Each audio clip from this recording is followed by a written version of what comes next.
بسم الله الرحمن الرحيم. السلام عليكم ورحمة الله وبركاته. سؤال يدور في ذهن كل مواطن بيروتي: لماذا محافظ أسيوط لم يأتي بيروت حتى الآن؟ طبعا احنا عارفين ومقدرين مجهودات حضرتك وتعبك ومتابعين وبننزل جميع أخبار حضرتك عندنا على الصفحات، وشايفين انت بتعمل ايه، وجزاك الله كل خير وربنا يوفقك، وكلنا بندعمك، كلنا في ظهرك، كلنا معاك ضد الفساد وضد الناس اللي يصلح حالها ربنا. وشايفين طبعا اجتماعات حضرتك، وشايفين ان يعني الواحد مش عايز يتكلم ان بعض الناس بتعطل معليك عن اداء المهمة اللي انت جاي ليها. ما علينا، وربنا يصلح حال الحاشيات دياتي والكلام ده كله. احنا في غنى عن الكلام ده. احنا بنطالب حضرتك تنزل بيروت لان عندنا مشاكل كتيرة جدا. اولها الصرف الصحي، تسليم باقي محطة مياه الشرب بديروت المحطة الكبيرة، مشكلة السوق والبائع الجائلين في الشارع.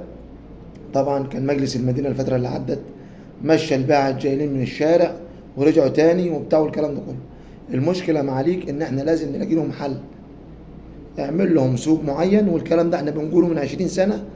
في ترعة اسمها ترعة السواحلية، المفروض ان هي تتردم ونعمل عليها سوق ونعمل عليها دكاكين ونعمل عليها محلات ونعمل عليها اشياء كتيرة، ونقدر نبني عليها مستوصفات، ونقدر نبني عليها اماكن ترفيه للناس، غير الحدائق المقفولة.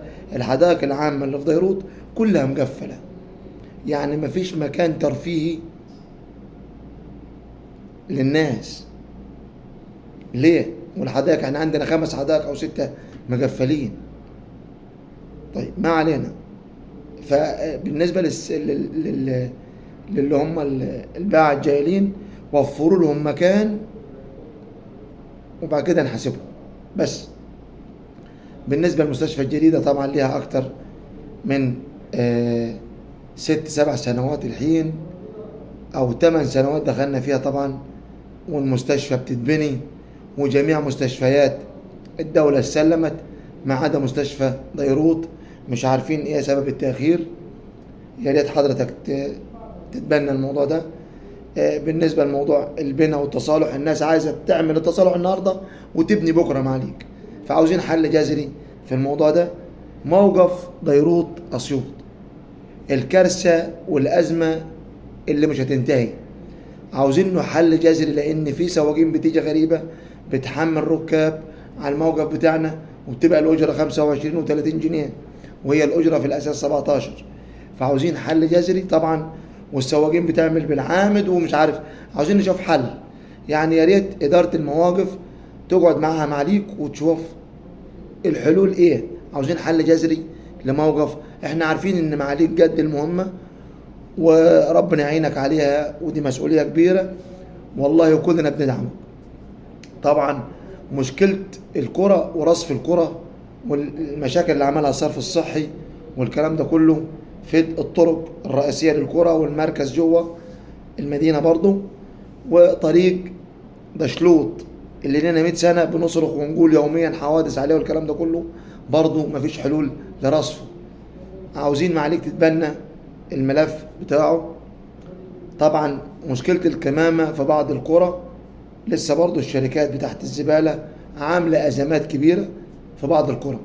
مش عايز أذكر حد عشان ما حدش يزعل مني، فيا ريت حضرتك الموضوع ده مع معاليك. مشاكل الشهادات الصحية بتاعت الزواج، أزمة كبيرة في الشهادات في المركز الطبي، الناس بتنتظر، ويعني برضو الموضوع ده مهم جدا. عاوزين معاليك برضو تتبناه. احنا والله العظيم 3 يعلم الله، كلنا معاك، وكلنا بندعمك، وكلنا نتمنى ان معاليك تغير.